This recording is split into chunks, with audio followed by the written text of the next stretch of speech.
bahwa hidupmu masing-masing itu ditulis Tuhan itu dalam sebuah gulungan kitab. Hanya sorga yang tahu itu gulungan kitab seperti apa. Nggak mungkin seperti yang kita imajinasikan. Itu luar dalamnya ditulis loh. Luar dalamnya ditulis. Serumit itu, secanggih itu rencana Allah atas hidupmu. Tapi sayang ya, meterainya nggak dibuka-buka. Anda nggak membacanya, dan tidak ada kejadian.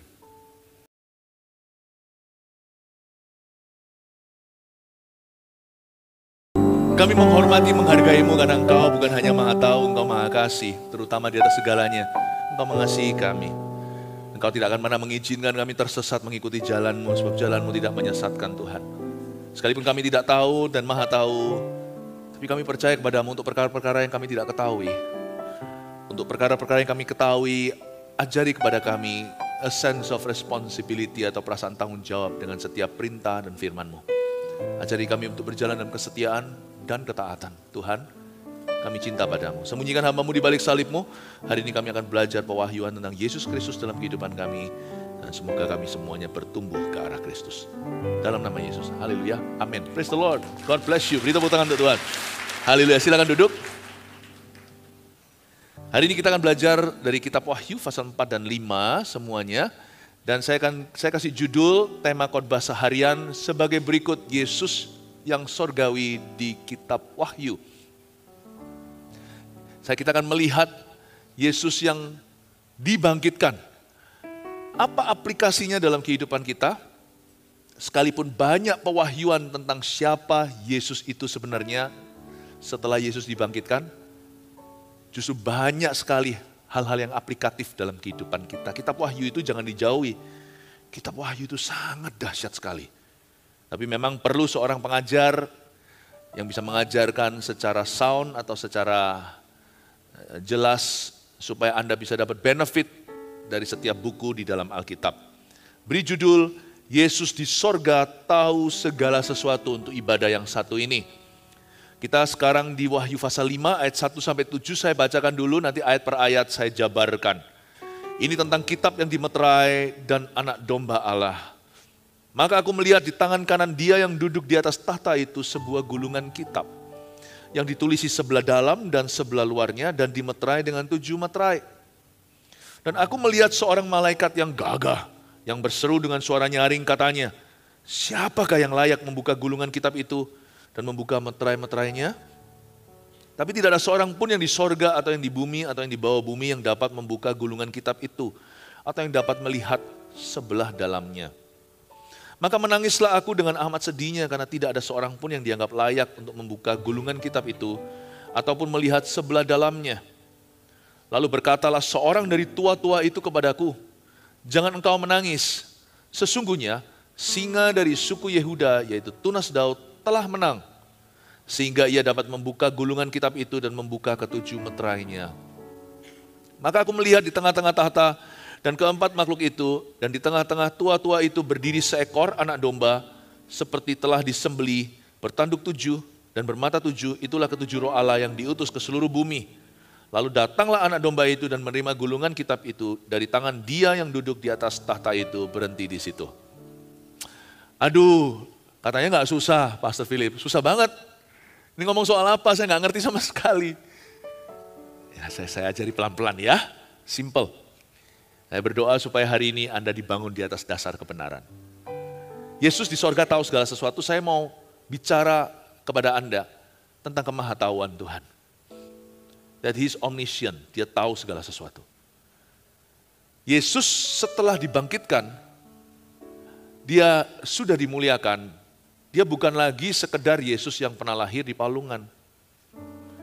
Sekarang Yesus yang pernah meninggalkan keilahiannya menjadi sama seperti manusia, sekalipun sebagai statusnya manusia, Dia tetap adalah anak Allah.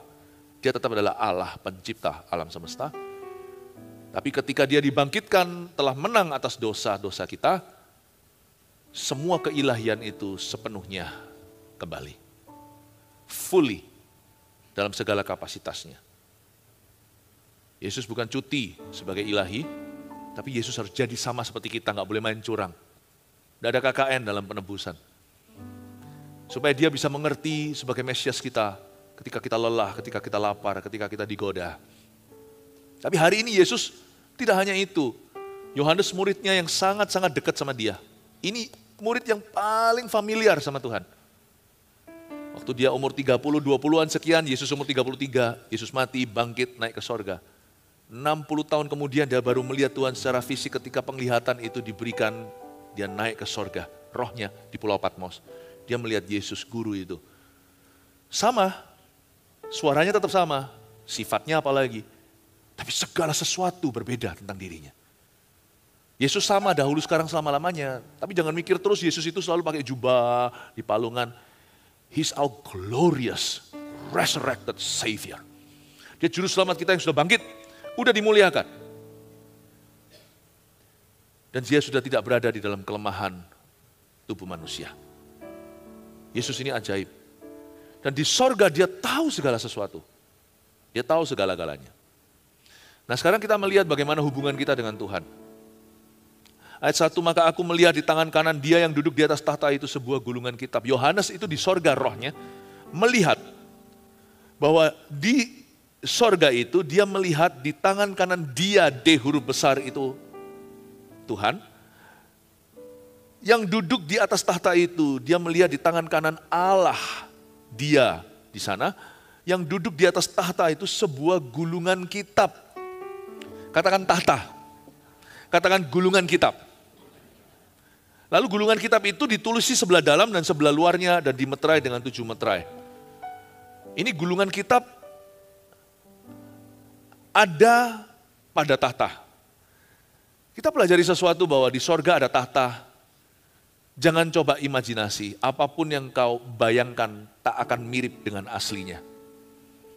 Yang Yohanes lihat terlalu supranatural, dia coba jelaskan dalam bahasa manusia dan diterjemahkan alih bahasa ke segala bahasa di dunia. Sulit untuk kita bayangkan, kitab Wahyu bukan untuk digambarkan, tapi untuk dijabarkan.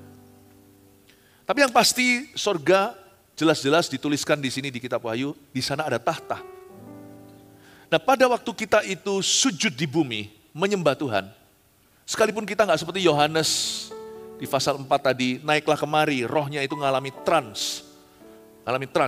ngalami liputan ilahi, naungan ilahi. Kita nggak mengalami pengalaman supranatural, pengalaman kita sangat alami. Tapi sama signifikannya ketika kita itu berdoa di dalam nama Yesus, ketika kita buka Alkitab di depan kita dengan hati haus bukan untuk menggurui Tuhan. Hati kita dibawa ke tahta. Dan itulah resepinya untuk kita masuk ke rencana Allah. It's always like this, from the throne of God to the scroll of God. Ikuti saya ya. Tahta Allah selalu memimpin, selalu menuntun kita ke gulungan kitabnya.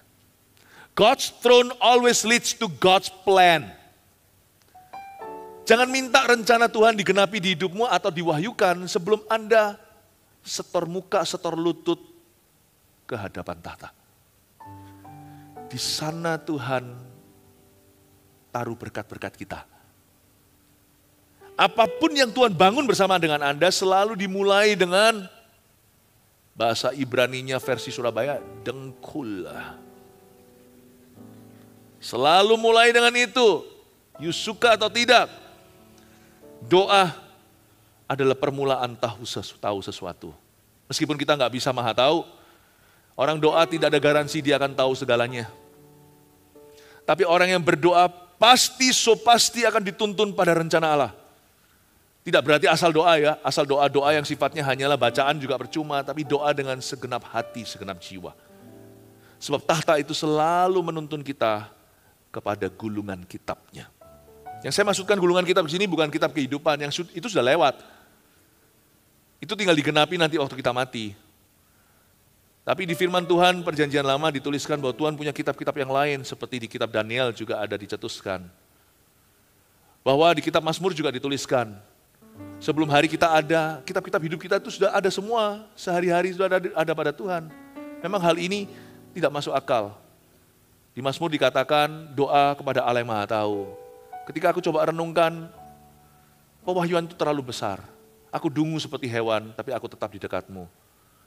Ketika aku mencoba memikirkan kemahatauanmu, aku tidak bisa tahu. Kita tidak usah imajinasi, tapi Allah memang Maha Tahu. Jangan bingungkan antara Calvinis dengan Armenian. Apakah Tuhan itu kalau menakdirkan orang ya sudah dia pasti akan kejadian? Atau ada juga yang namanya pilihan bebas manusia? Jangan bingunglah. Kalau pada kuasa Allah kita harus percaya bahwa Allah itu yang daulat, dia sudah tahu hari-hari kita. Tapi pada manusia yang menjalani hidup ini, jangan lemparkan kunci kepada yang Maha Kuasa. Pakai pilihan bebasmu secara bijaksana. Sekalipun Tuhan bisa bekerja sama dalam segala perkara mendatangkan yang baik. Segala perkara berarti perkara yang baik maupun yang tidak baik. Tapi kalau saya dipilih buat pilihan, saya mau jadi orang baik atau orang jahat, saya pilih jadi orang baik karena saya berhutang budi sama Tuhan. Jangan bingunglah soal perdebatan ini. Kalau Tuhan sudah tahu, kenapa aku harus berusaha? Nggak usah investigasi Tuhan. Jangan coba investigasi kemahatauannya. Cukup Anda responsibel dengan apa yang Anda tahu. Serahkan bagian Tuhan untuk Tuhan. Bagian Tuhan misteri bagi dirimu dan diriku. Bagianmu adalah apa yang kau tahu. Mencuri atau tidak mencuri, pilihlah jangan mencuri. Berzina atau tidak, sekalipun Tuhan bisa pulihkan keluarga yang dilanda zina, jangan sakiti secara sengaja. Tangkap ini ya Bapak Ibu Saudara. Saya coba untuk menjelaskan kemahatauan Tuhan dan pengetahuan kita. Sebenarnya tidak konflik ini. Jangan coba-coba jadi Allah. Cukup Anda jadi manusia yang responsibel di hadapan Tuhan. Tapi ketika kita mengalami sesuatu, misalnya berkat yang luar biasa atau kepercayaan, beranikah di antara kita berkata, aku merencanakan ini? Nggak ada. Kalau kita sungguh-sungguh mau jujur sama diri sendiri, semua yang hari ini kita miliki yang dapat disebut sebagai berkat Tuhan. Beranikah Anda berkata bahwa Anda mengusahakannya? Bukankah itu semua adalah anugerah? Karena itu takutlah akan Allah yang pegang kunci kehidupan dan kunci kematian. Tugas kita cuma satu, untuk menggabungkan pengetahuan kita dan kemahatauan Allah. Apa yang kita tidak tahu dan apa yang Allah tahu. Cukuplah selesaikan semua debat itu dengan berlutut di tahtanya dan mencari wajahnya. Waktu saya berlutut di hadapan tahta itu, saya tahu tak lama lagi Tuhan akan tuntun saya ke gulungan kitabnya. The plan of God will unfold. The only way, the only key, satu-satunya kunci untuk bisa membuka rencana Allah atas kehidupan anak-anakku adalah satu, orang tuanya berdoa dulu jadi imamat bagi mereka. Dua, nggak cukup karena bukan saya yang menjalani hidup mereka. Mereka sendiri harus memutuskan untuk ikut Tuhan. Biasanya kedua hal ini berkesinambungan. Siapa berdoa bagi anaknya pasti terbeban untuk bicara sesuatu ke anaknya dari perspektif Tuhan Yesus. Orang yang berdoa bagi putra-putrinya akan diberi kepekaan kapan waktu-waktu yang paling teachable untuk ngomong sama mereka. Karena orang yang berdoa tidak jadi tumpul, orang yang berdoa jadi peka. Kalau kita berdoa itu, gulungan kita pertama yang dibuka adalah peranmu dan peranku.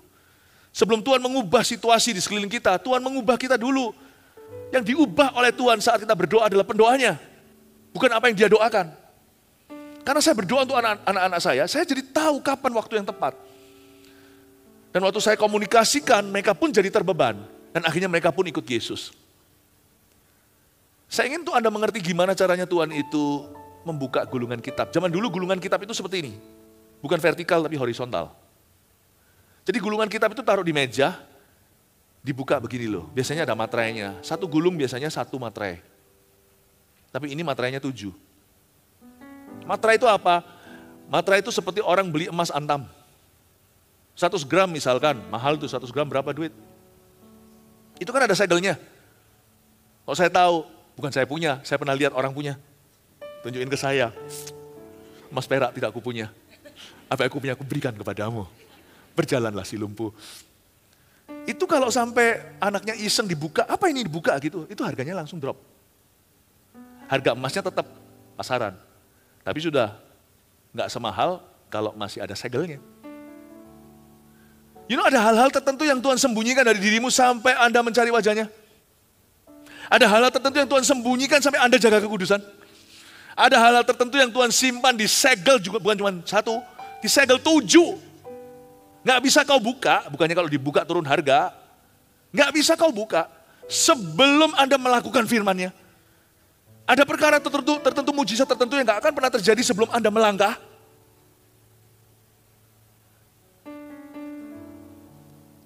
Jadi, kalau kita misalnya doa untuk anak-anak kita doa untuk mereka, kita pun akan diberi kepekaan.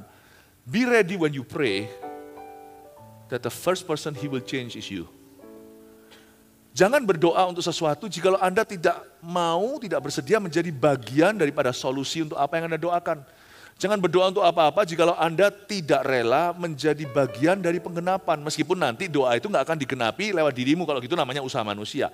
Doa itu nanti sebagian besar digenapi itu di luar dirimu. Di luar Anda, sehingga Anda bisa berkata ini campur tangan Allah.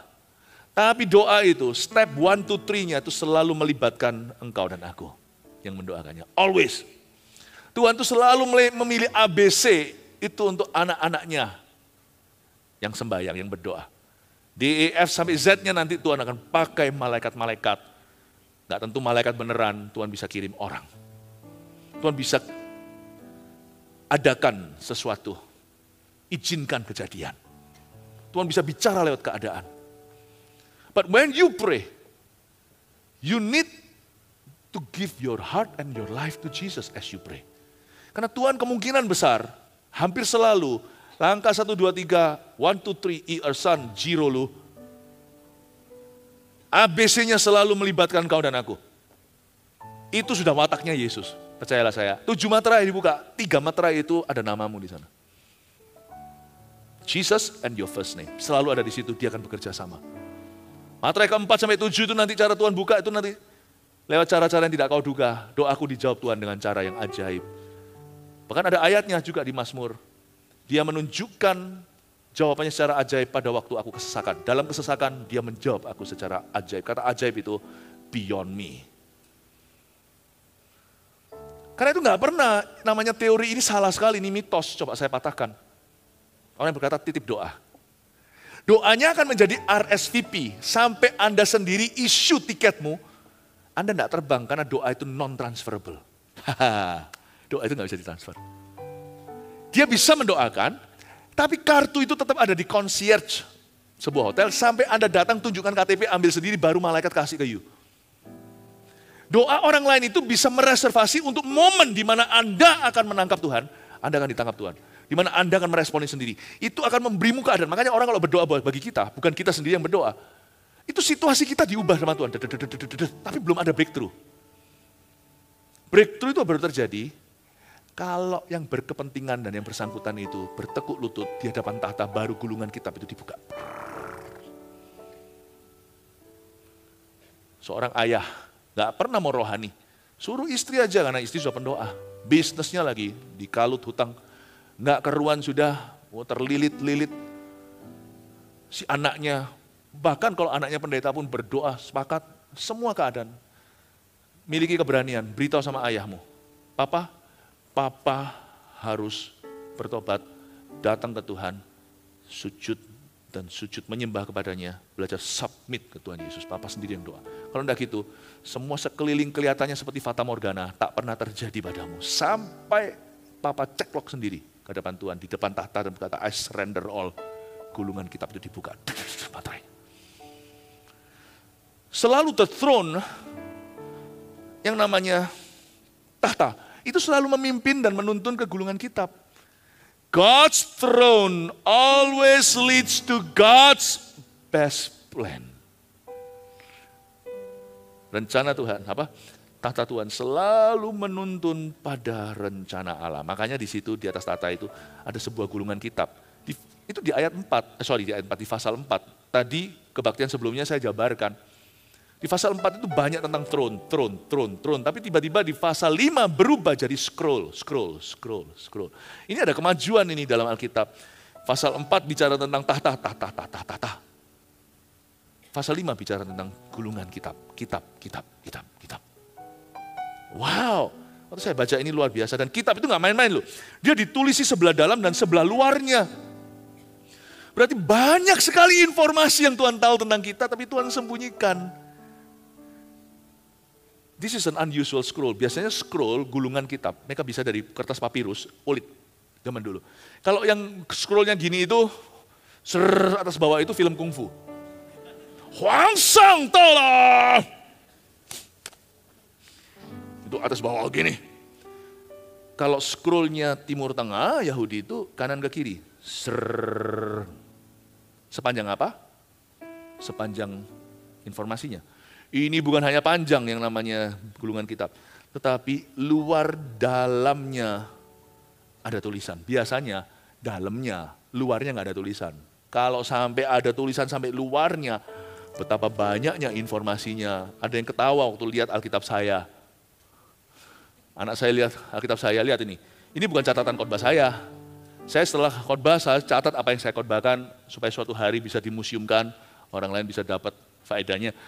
Ini semuanya ini Alkitab aslinya enggak gini. Anda beli di mana-mana putih. Anak saya sampai tanya, loh Daddy, ini stabilo semua ya, mendingan beli aja Alkitab yang kuning. Nanti ketika saya masih ada sisanya putih-putih di sini untuk tulis sesuatu lah. Ini kuning semua, asalnya nggak kuning semua. Saya pertama kuningin satu, kuningin satu, tapi dibaca terus semuanya jadi kuning. Semakin baca Alkitab ya, luar dalamnya pun semuanya signifikan. Kata-kata yang biasa bagi orang lain baca, saya baca bukan ada arti sembunyi. Saya baca itu menjadi signifikan, menjadi penting. Jadi akhirnya nggak ada satupun kata yang tidak terstabilokan setelah berapa kali saya ulangi. Bahkan saya tulis catat-catat ini itu di sini. Tapi kalau sampai Alkitab saya sudah bolak-balik ribuan kali saya belum hidup sepanjang itu, mungkin ratusan kali. Kalau sampai di depannya ini saya tulisin. Sampai luarnya ditulisin, sampai di tangan saya semua tulis, sampai lengan. Berarti itu pengkhotbah siap untuk khotbah 7 jam itu. Atau 7 hari non-stop. Berarti hidupmu itu tidak harus sepi. Satu scroll itu, seperti itu bukan hanya rencana Tuhan bagi dunia, itu kitab wahyu. Kitab wahyu kan nubuatan bagi bumi. Tapi saya percaya ini juga individu. Bahwa hidupmu masing-masing itu ditulis Tuhan itu dalam sebuah gulungan kitab. Hanya surga yang tahu itu gulungan kitab seperti apa. Nggak mungkin seperti yang kita imajinasikan. Itu luar dalamnya ditulis loh.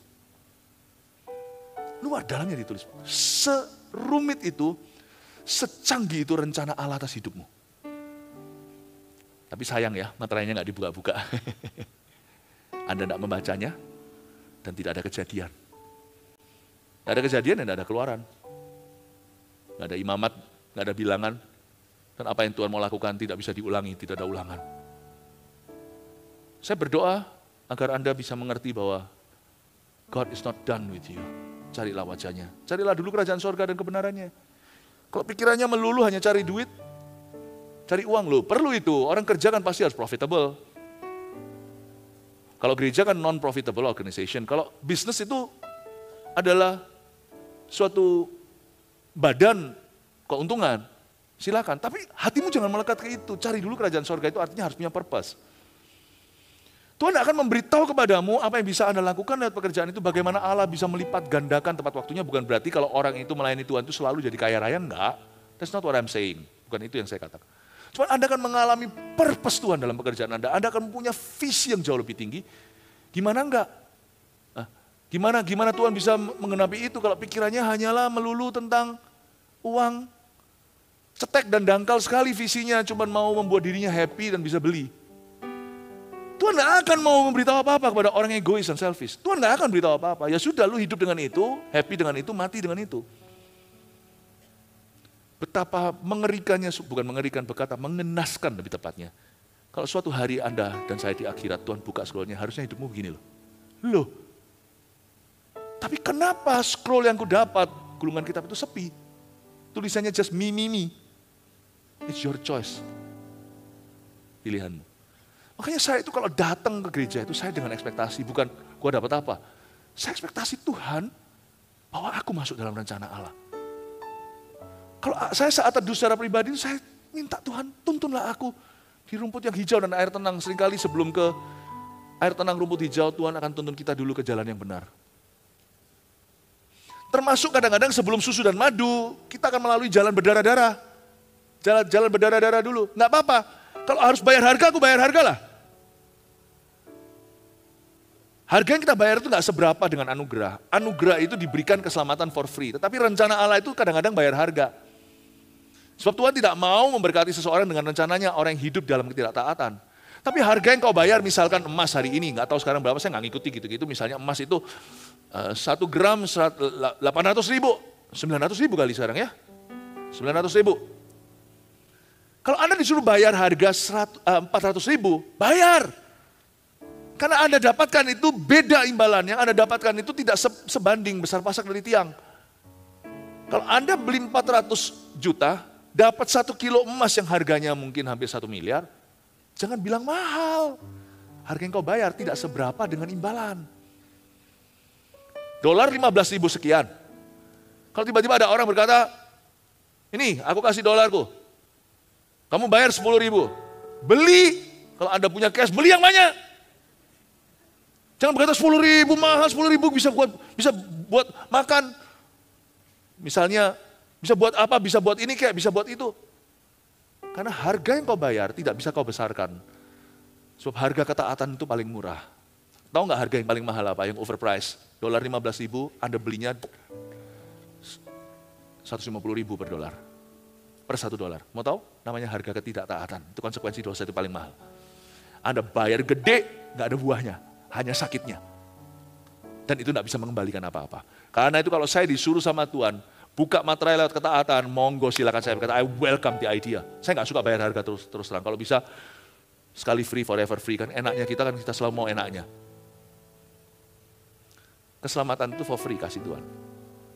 Tapi pengurapan penyertaan, di hidup ini nggak bisa enggak. Kalau mau ikut Yesus harus lawan arus.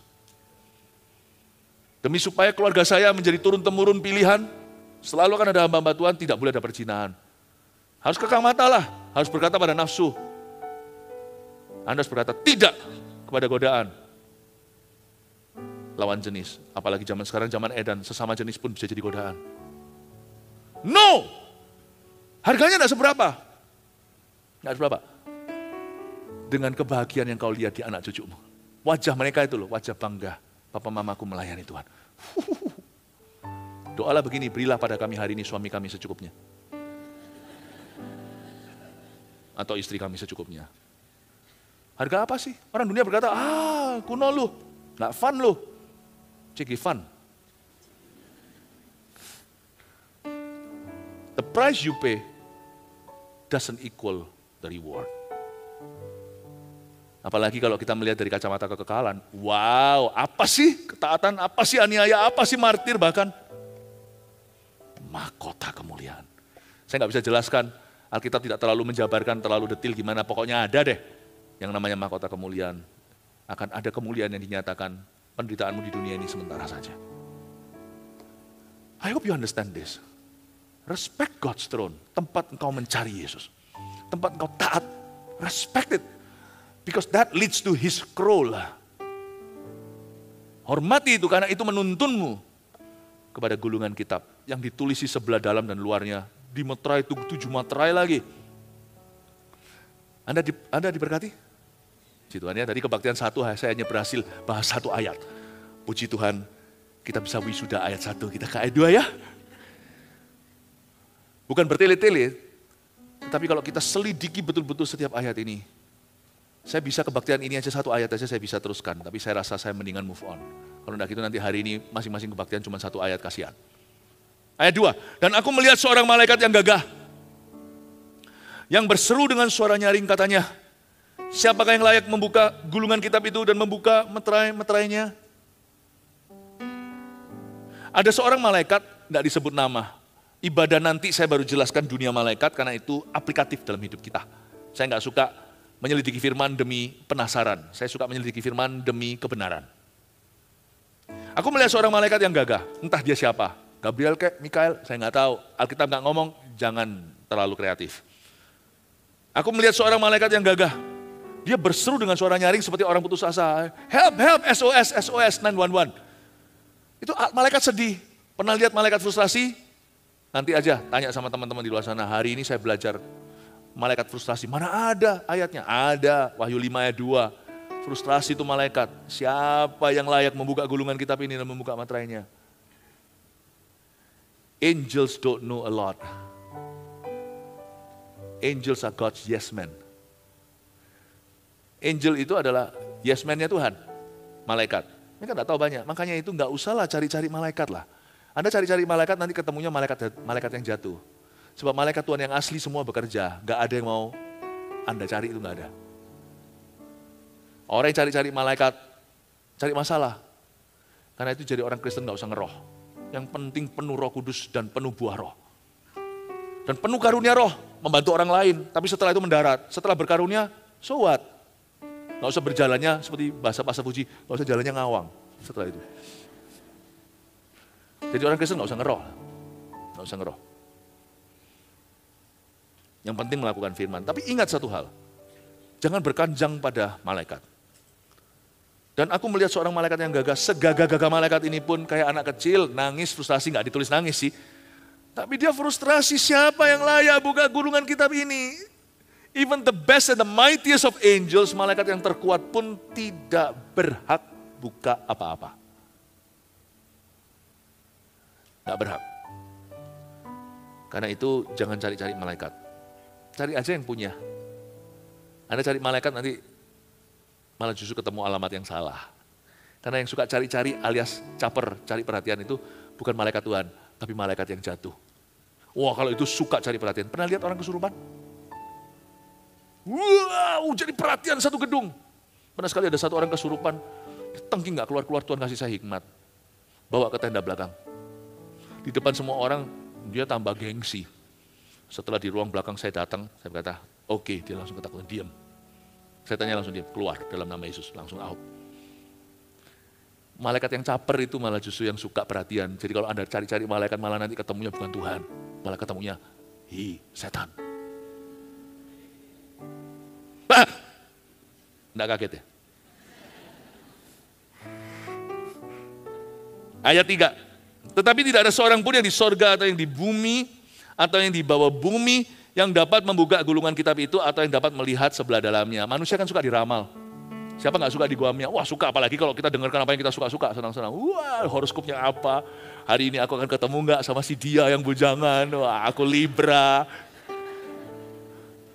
Aku Libra, kamu apa? Ya. Wah, show-nya apa? Saya show macan, show apa? Saya siomay. Dari tadi dikasih makan siomay di belakang. Wah.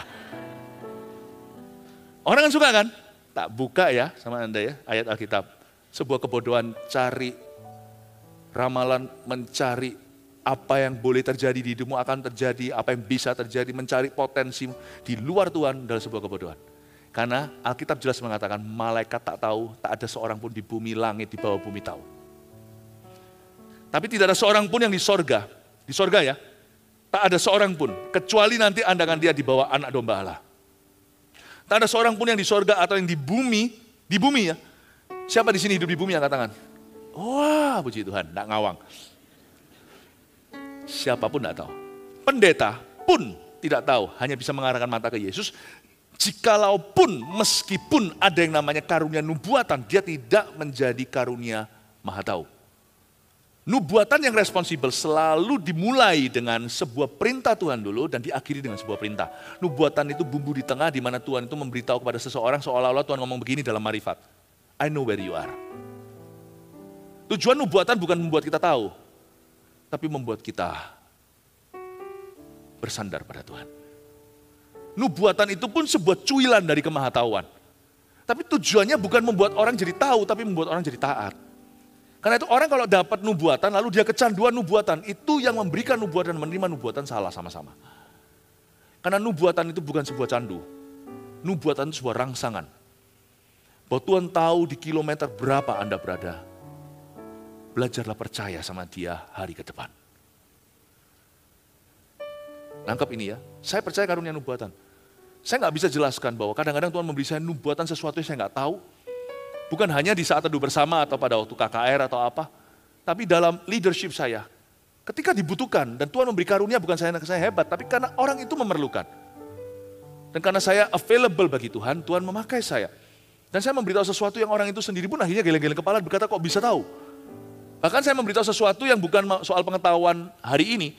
Tapi ke depan, waktu terjadi minggu depan atau bulan depan, tahun depan, dia berkata, wow, aku sudah diperingatkan waktu itu lewat Pastor Philip. Dan tuntunan saya bukan begini loh, nanti ke depan Tuhan sertai, kadang-kadang spesifik, saya itu spesifik. Sampai nominal kejadian, sampai hal-hal yang sifatnya spesifik nama dan sebagainya, saya nggak tahu sama sekali. Mana saya tahu, saya ini pendeta, mana tahu company orang lain. Dan kalau itu terjadi, orang itu anehnya, ya orang yang saya didik, yang saya muridkan, saya layani, tidak kecanduan sama saya kok. Ya puji Tuhan, berarti saya memberikannya dengan cara yang semoga tepat, dan dia menerimanya dengan tepat. Purpose nubuatan bukan di situ. Karena Alkitab pada dasarnya ini sudah diskakmat bahwa seorang pun di bumi tidak ada yang tahu. Tapi waktu kita sama-sama ketata, Tuhan akan beritahu. Nah itulah anehnya. Radarnya Tuhan itu di kehidupan doa. Radarnya Tuhan itu di sini. Alkitab, kuno. Saya belajar aja pakar, ini penelitian, iya boleh silakan. Tapi itu sesudah iman. Iman dulu, itu nanti akan menjadi salah satu bagian daripada saran Tuhan. Jangan pernah remehkan baca Alkitab. Karena di dalam inilah, waktu Anda haus lapar, di situ Allah akan berbicara. Tidak ada seorang pun yang tahu di sorga, di bumi, atau yang di bawah bumi juga sama. Jadi mau tanya arwah, salah nanti. Anda bukan dapat tuntunan, Anda akan dapat belenggu dan ikatan. Salah sekali orang yang cari arwah. Cari orang mati, ahli nujum, cari-cari. Kenapa cari yang di bumi, arah angin segala? Kenapa cari timur, barat, dan sebagainya? Sebab yang di bumi tidak ada yang tahu kok. Hokimun ada di situ. Kenapa superstisi, buat apa tuh? Kenapa ke kuburan? Kenapa ke peramal? Kenapa ke orang pintar? Sebab orang pintar tidak akan ke orang pintar, paham maksud saya? Mungkin kurang, saya ulangi lagi. Orang yang pintar tidak akan ke orang pintar. Ya, so kalau Anda dan saya sungguhan pintar, tidak akan ke orang pintar. Karena kita tahu kita akan dibodohi. Tapi tepat loh, ya tepatlah. Bawa sini, laptop Anda, saya kasih USB. Anda serahkan laptop ke tangan saya colokkan. Ya semua saya baca. Betul nggak? Anda taruh percaya pada manusia, dia bisa baca sesuatu. Itu bukan kemahatauan Allah. Itu curi informasi. Setan menerima kepercayaanmu dan mulai membacamu. Dan biasanya mulai dengan suatu iming-iming atau ketakutanmu. Kadang-kadang bisa lewat keserakahan atau ketakutan kita, dia akan iming di situ. Lalu habis itu masuklah kutuk dan dia kerdilkan dirimu. Tujuan akhirnya bukan untuk mengutukimu. Tujuan akhirnya adalah memisahkanmu dari kasih Kristus. Saya harap Anda mengerti bahwa di bumi, arah angin kayak apa kayak. Tidak ada yang tahu. Di bawah bumi tidak ada. Semua ditaruh Tuhan di tahtanya. Tahta itu duduk seorang seperti manusia. Yesus Kristus namanya. Only Jesus knows everything. Hanya Yesus yang tahu hidupmu. Yang dapat membuka gulungan kitab itu dan yang dapat melihat sebelah dalamnya. Not even any saint in heaven. Bahkan tidak ada seorang pun santo maupun santa di sorga yang tahu. Karena itu kalau kita berdoa kepada arwah yang salah ya, ngerti lah itu black magic lah ya, itu okultisme. Tapi kalau kita berdoa kepada orang-orang benar yang mati, untung aja mereka nggak bangkit. Kalau mereka bangkit, mereka pasti akan marahi dan kutuki Anda. Kalau misalnya saya mati nih, Anda doa sama saya nggak bisa apa-apa. Tapi hati-hati ya, kalau saya sampai dibangunkan Tuhan, saya datang ke rumah Anda. Bu! Kenapa kamu doa sama saya? Aku hidup tidak pernah menjadi Allah. Kenapa aku mati kau Tuhan kan? Jangan doa dong sama orang, sekalipun orang benar yang mati. Jangan salahi kami, kau membuat hati kami sedih. Saya ngomong dulu di depan loh ya. Tapi nggak mungkin sih, biasanya saya yang nguburkan Anda. Bukan saya yang dikuburkan. Jangan doa kepada orang-orang kudus yang sudah mati. Karena mereka tidak tahu, tak seorang pun di sorga, kecuali anak domba Allah. No saints in heaven. Paranormal, di bumi, hidupmu hanya penciptamu yang tahu. Dan penciptamu tidak mau ngomong sama Anda. Tapi gara-gara penebusmu, juru selamatmu, pulihlah hubungan itu. Eloi, Eloi lama sabachthani, kenapa kau meninggalkan aku, udah cukup di Kalvari. Sekarang dia mau bicara sama Anda, tapi tidak bicara on your terms, on his terms. Carilah dulu kerajaan sorga dan kebenarannya. I will speak to you. Tunjukkan scrollnya, untuk hidupmu. Tapi kalau ditunjukkan semuanya, kita bisa mati kaku. Tuhan akan tunjukkan itu step by step, heart to heart. Demikianlah hidup orang yang dituntun. Jalan hidup orang benar. Ayat 4, maka menangislah aku dengan amat sedihnya. Karena tidak ada seorang pun yang dianggap layak untuk membuka gulungan kitab itu, ataupun melihat sebelah dalamnya. Kali ini yang menangis adalah Yohanes. Yohanes bukan orang kudus yang mati. Zaman itu dia tulis ini, dia umur 8-90-an, umur 90 sih. Yohanes menulis ini waktu rohnya dibawa ke surga di pasal 4 ayat pertama. Dia, pasal pertama. Dia menulis ini, Yohanes pun sebagai rasul kasih dan dia seorang rasul yang sejati, dia tetap menangis dan berkata, tidak seorang pun dianggap layak untuk membuka gulungan kitab ini atau melihat sebelah dalamnya. Kita ini beruntung, sekalipun kita tidak maha tahu. Sekalipun kita sudah kenal Tuhan pun kita tidak tahu segala sesuatu. Tapi kabar baiknya, Jesus knows everything. Yesus tahu segalanya. Yesus di sorga tahu segala sesuatu. Dia tahu segala-galanya. Karena itu siapa yang tahu Yesus, yang kenal Yesus, tahu segala sesuatu. Sekalipun kita tidak tahu segalanya. Saya ulang. Karena Yesus tahu segala sesuatu. Kita yang kenal Yesus tahu segalanya. Meskipun kita tidak tahu segala sesuatu. Knowing Jesus, those who know Jesus know everything. Don't worry about knowing everything. Don't worry about knowing all things. Siapa yang kenal Yesus, dia tahu segala sesuatu. So don't worry, jangan takutlah. Pengenalan akan Allah melampaui pengetahuan. Anak saya itu belajar percaya. Misalnya waktu dari kecil hubungan kami sangat baik. Ini baru hubungan manusia, apalagi sama hubungan kita sama Bapa di sorga. Manusia aja bisa salah, kalau Bapa nggak bisa salah. Saya pergi misalnya ajak anak-anak liburan. Anak saya tahu saya, yang penting kenal. Dalam keluarga kami, yang penting itu bukan tahu apa. Yang penting itu kenal siapa. Mereka kenal papa mamanya, nggak mungkin lah. Mereka nggak tahu segala sesuatu nanti tinggalnya di mana, sewa mobilnya apa, nggak tahu. Tapi mereka kenal papa, tenang sudah. Saya beritahu sebagian anak kecil kadang-kadang bisa annoying kan. Kalau masih kecil kan, misalnya nyetir kemana gitu. Are we there yet? Are we there yet? Kita sampai mana, Pak? Sampai mana, Papa? Bisa enggak suara begitu? Sampai mana? Kadang-kadang kita beritahu, kita sudah sampai sini, 2 jam lagi kita nyampe nih. Kalau kita lagi nyetir misalnya, atau naik pesawat, kita 5 jam lagi nyampe, misalnya jangka panjang. Kadang-kadang kita beritahu sesuatu sesuai dengan kapasitas anak itu, sesuai dengan umurnya. Nanti kita tinggal mana? Kita tinggal di hotel, atau Airbnb, atau kita tinggal di mana, nanti di hotelnya itu kamarnya berapa, ada swimming poolnya enggak di hotelnya, dan sebagainya. Saya kadang-kadang cerita. Tapi kalau saya cerita everything, saya berhenti leading. Kalau Anda suruh Tuhan cerita everything, toh Anda tidak punya kapasitas untuk memahami segala sesuatu. Hari ini at least, pemahaman Anda bertambah, tapi nggak bisa sekaligus hari ini. Kan kita mau dirompel semua jadi satu. Nggak tentu itu yang terbaik bagimu. Makanya saya bersyukur untuk bahasa lidah. Bahasa lidah itu menyembunyikan doa kita terhadap kita. Kalau saya beritahu semua sama anak saya, nggak jadi saya mimpin. Setelah saya beritahu semuanya, lu pimpin sekarang anak saya masih umur 7, gimana mimpin? Karena saya beritahu, yang perlu papa beritahu kepada kamu, cukup yang kamu perlu tahu, bahkan ekstra yang kamu nggak perlu tahu, supaya membuatmu happy dan bahagia, dia girangkanku. Tapi selebih itu, you only need to know me, not know everything. Kamu hanya perlu kenal papa, tahu papa, sudah. Semua beres sampai kamu pulang nanti kembali sekolah. Paham ya Bapak Ibu Saudara, beda pengenalan dan pengetahuan. Karena itu ketika Adam dan Hawa mengutamakan pengetahuan, dia pisah sama Tuhan. Pohon pengetahuan kan? Dia mau tahu yang baik, mana yang jahat. Tidakkah aku cukup? Disitulah dia pisah. Dia pisah kamar sama Tuhan setelahnya. Trust me, meskipun Yesus tahu segala sesuatu, dia tidak akan memberitahumu segala-galanya. I thank God, dia tidak memberitahu segala sesuatu sama saya. Kalau Tuhan beritahu saya 30 tahun lalu, waktu saya kenal Yesus 31 tahun lalu, hari ini suatu hari pelayanan saya akan jadi besar. Jangan-jangan waktu itu saya jadi tidak nafsu sama pelayanan yang sifatnya kecil, paham maksud saya? Saya nggak akan belajar dalam perkara sederhana, cuma 5 orang.